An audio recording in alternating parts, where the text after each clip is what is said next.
so important. I usually don't talk about this kind of stuff on my page, but this is really important. So I work for the government, and this morning I got an email from my job to my work email talking about how SNAP is officially going to be cut if the government does not pull together and fix the federal funding issue in November. So if you use SNAP, food stamps, EBT, if you are in that program, you will not get any money starting November. November, you will get no money. So the only money that you have left is whatever you have gotten in October. So basically, you won't be getting any more money until the government gets its shit together. So it's really important that you use whatever money you have left, budget correctly, get things that don't expire, like rice, beans, canned foods. Do what you gotta do to survive, because we don't know how long this is going to last. If you know somebody who is also on SNAP, send them this video so they know that this is coming. A lot of people don't know that they're about to get cut off from their, lifeline. This is how a lot of people in America eat and feed their children, and they're not gonna have this starting in November. So it's really important that we share this out, that we tell people about this. If you know people in your lives, make sure you tell them about this. This is really serious. I don't know if the government's going to be able to get their shit together in the next 15 minutes. The last government shutdown lasted for 35 days. November 4th, I believe, is the 34th day since the shutdown. So basically, it might go into November and you might not get your money. So again, be really smart about what you buy if you have any money left in your SNAP account. Be strategic, save, go to Winco, go to Walmart, go to the cheaper places so your dollar goes a longer way. Stock up on things that are non-perishable. But I don't know how long this is going to last. I mean, they're even talking about laying people off at my job, and it's really scary times. So again, if you rely on SNAP, you need to be really careful and start planning for the future, because we don't know what it's going to look like.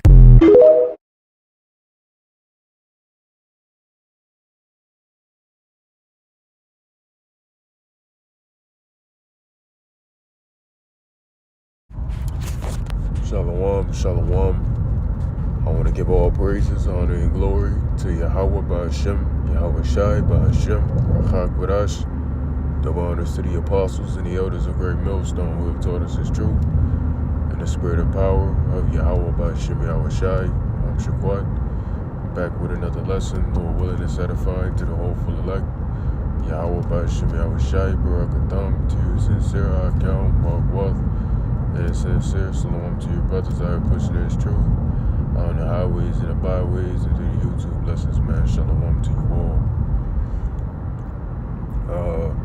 As you saw by the video, and as you see by the title of the video, November SNAP benefits will be cut off in November. It will be unavailable. All right. Amid the government shutdown, which I believe started October the 1st, which is today is the 18th. So we today is the 18th. It started the 1st, so we're about 17 days into the government shutdown. All right, and we know the longest government shutdown took place in I believe it was either 2018 or 2019, one of those two, where basically the government was shut down. This was also under Trump's rulership, when Trump was in there for the 45th term, his first term for the 45th president.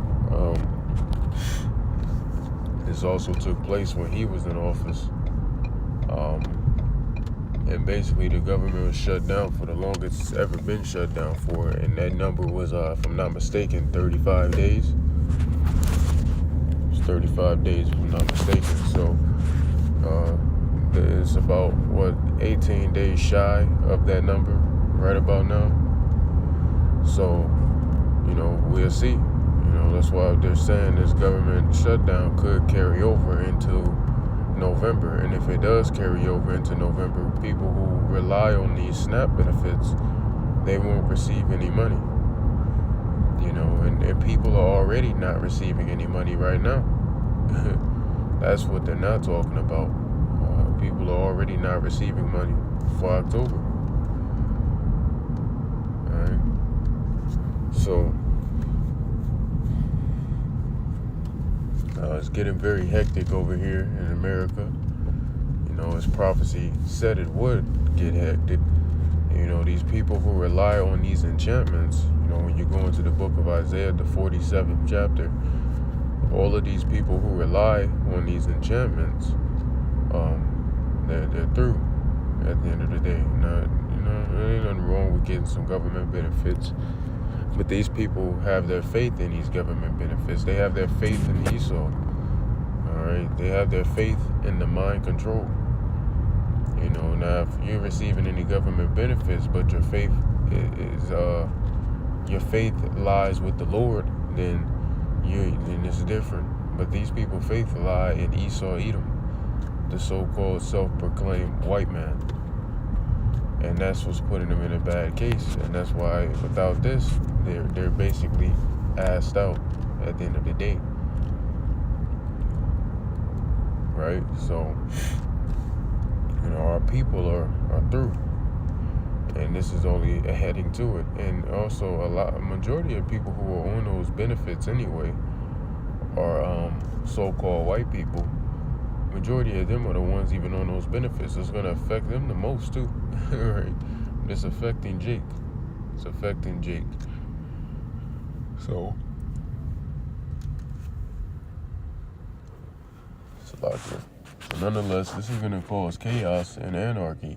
I don't know if you all remember, but in my camp lesson that I did last Saturday, this past Saturday that took place, let me go to it, see if I can find the article still. Let's see if it's still there.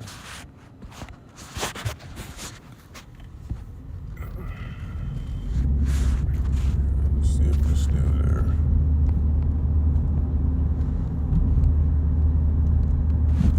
I think this may be it. Let's see.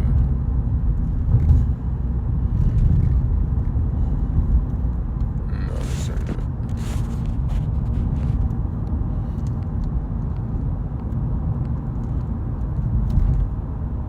Yeah.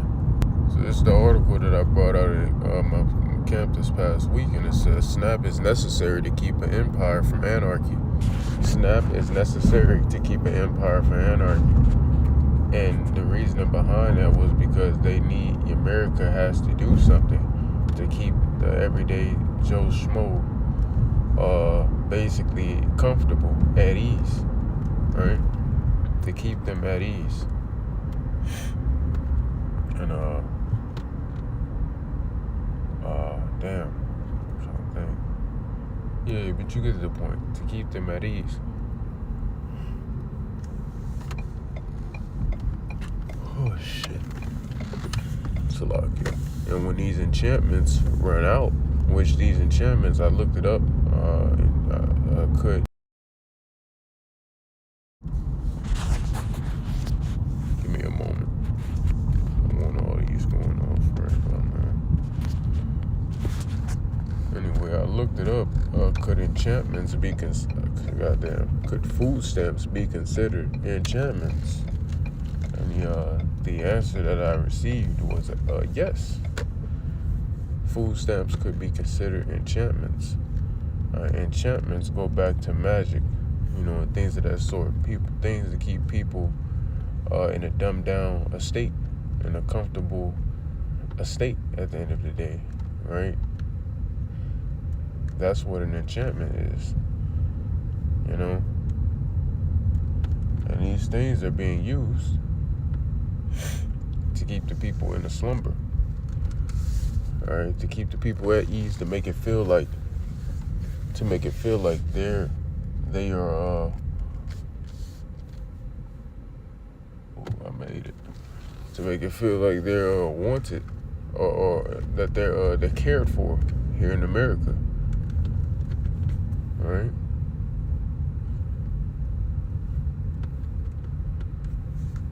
Bear with me, I'm about to park.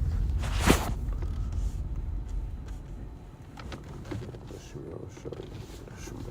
Yeah.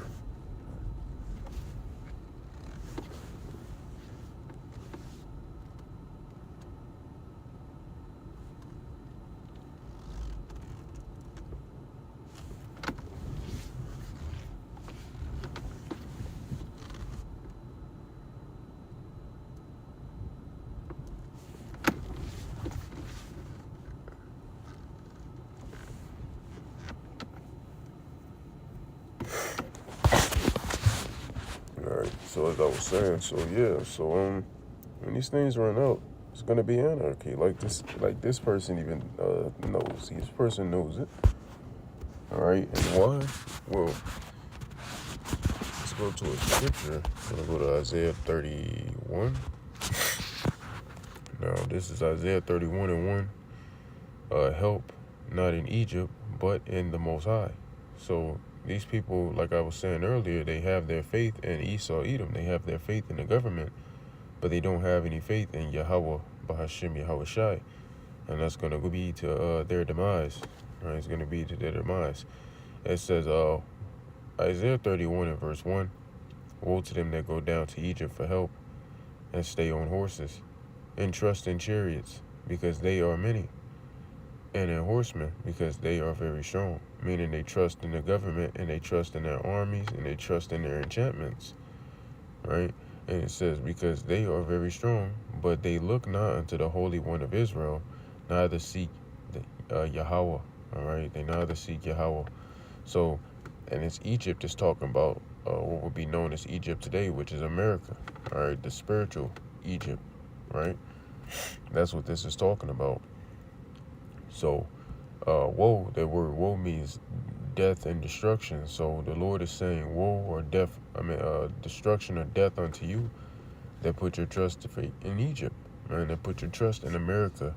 You know, you're putting your trust in this system. And if you're putting your trust in this system now before all hell even breaks loose, then you're definitely going to be doing it when shit hits the fan.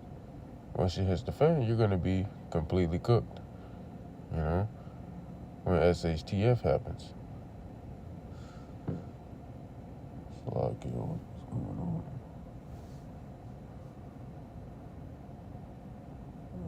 Just bored. Alright, anyway, Salakia.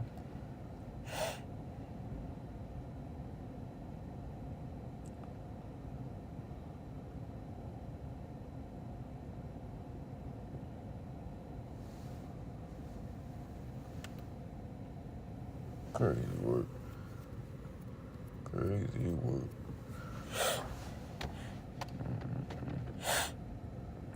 So, like, as I was saying, you're supposed to seek the Lord, man. That's where true refuge is. And I'm just talking to our people, you know, because Esau and the other heathens who are going to be affected by this, I mean, you can't seek the Lord anyway. You're not an Israelite. It's only for Israel, right? So I'm talking to the Israelites when I say this. You need to be seeking the Lord. But really, it's woe to anybody who put their trust in Egypt. Right? This goes for everybody. Right? It says, yeah, he also is wise and will bring evil and will not call back his words, but will arise against the house of the evildoers and against the help of them that work iniquity. Right? So the Lord is going to come up against this system, and he's going to come up against those who trust in this system. All right? That's what he's going to do. He's going to confound the wicked. And if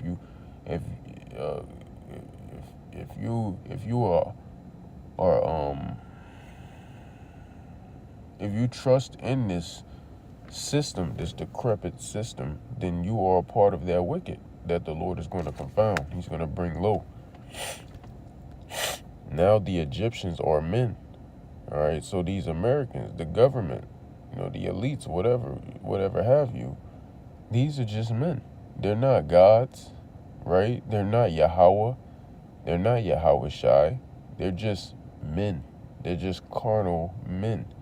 That's why it says that here. They're just men and not power. So they're not an angel. They're not Yahweh. They're not Yahweh Shai, like I was just saying, right? And their horses, flesh, meaning they have corruptible armies. Their armies are corruptible. You know, their fighter jets and etc. Whatever gear they have, whatever guns they have, it doesn't make them indestructible, right? It doesn't.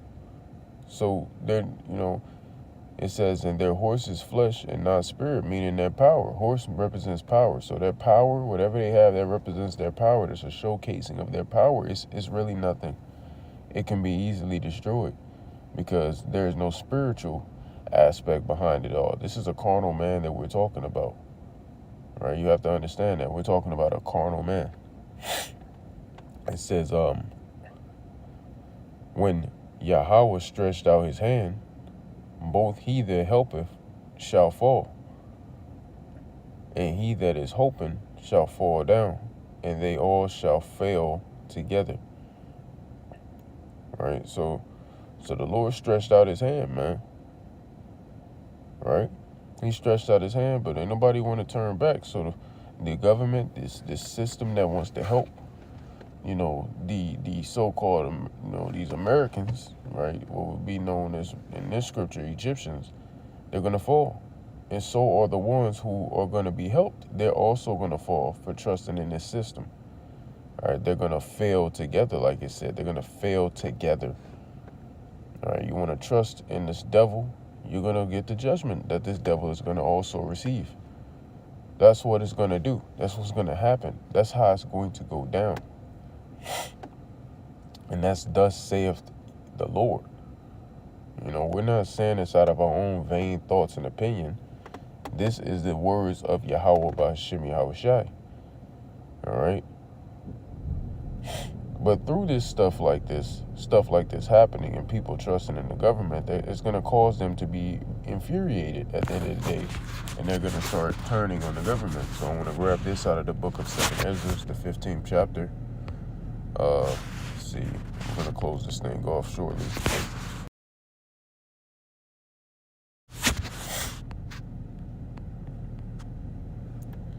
This is 2nd Ezra chapter 15. I want to go straight to the point.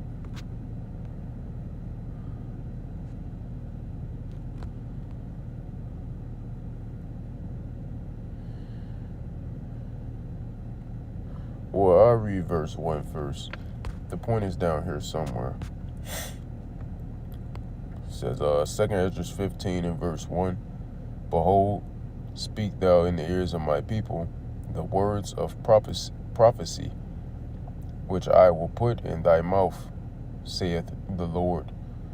All right, so read that. I'm going to read that again. Behold, speak thou in the ears of my people, the Israelites, the words of prophecy, which I will put in thy mouth, saith the Lord. And we are considered a prophecy camp, even by ChatGPT, even by them. But amongst every other group, we're considered the camp of prophecy. And that's a blessing. A lot of these other groups, they don't deal with prophecy. And the Christians, they definitely don't deal with prophecy. Right? We are a prophecy camp. Why? Because the testimony of Yahushua is the spirit of prophecy. It says that in the book of Revelation.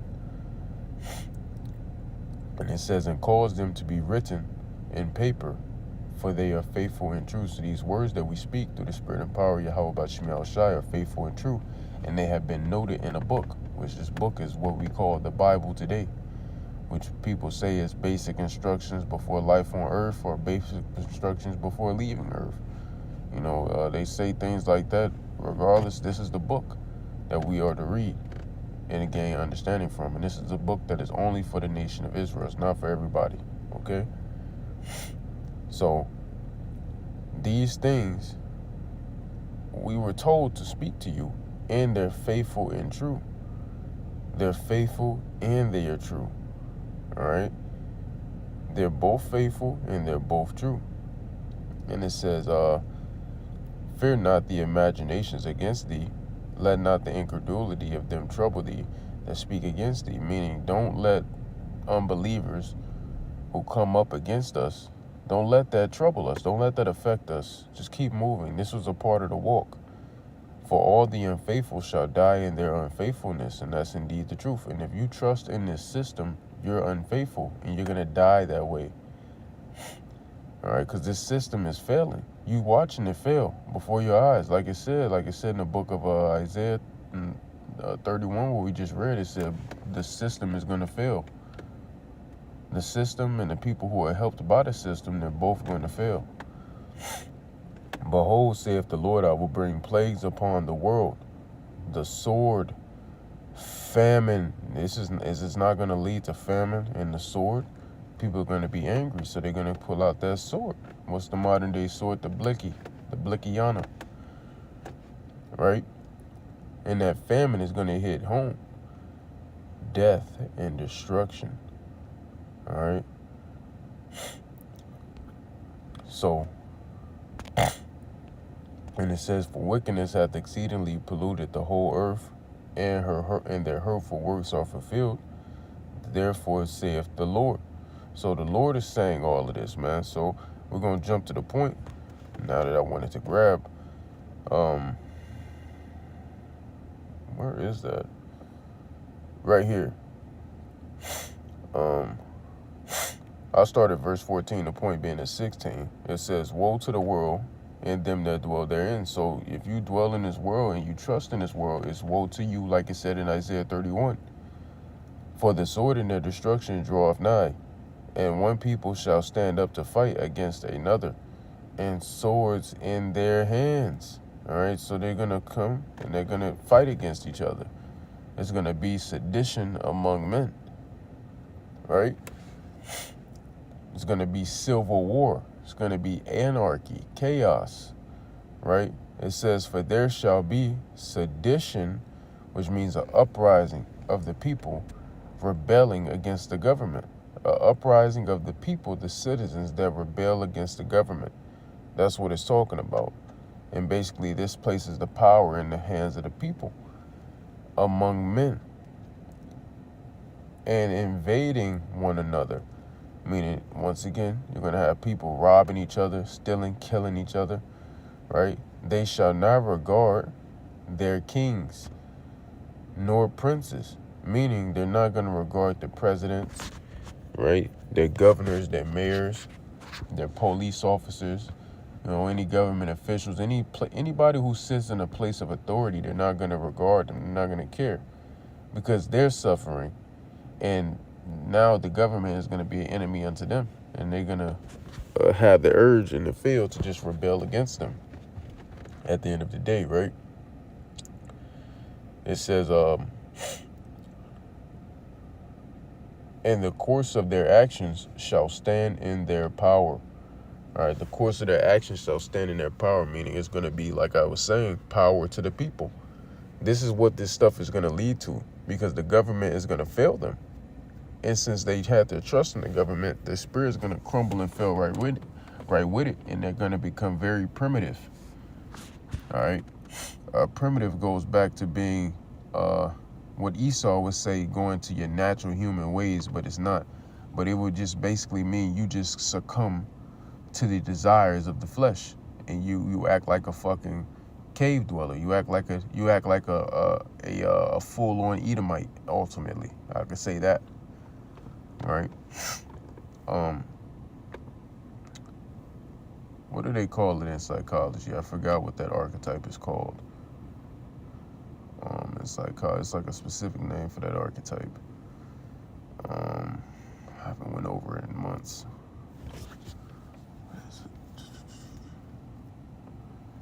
I can't remember, but you get the point. You're gonna be primitive. I'm gonna look up that word primitive really quickly, then we're gonna end the lesson.